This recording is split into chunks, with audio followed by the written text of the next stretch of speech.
My first realization regarding the financial game is financial management is really important.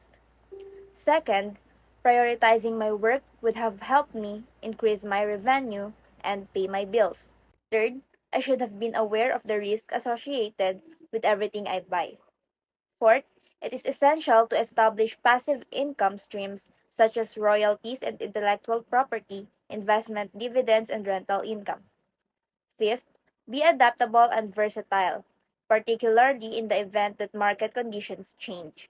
I did not win because I was more concerned with growing my passive income than I was with realizing that I had taken on too much debt and was ultimately bankrupt.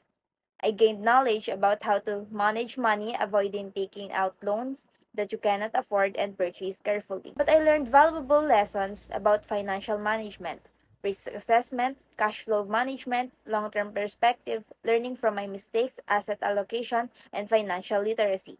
It highlights the importance of understanding and mitigating risk, focusing on diversification and enhancing financial literacy for future success.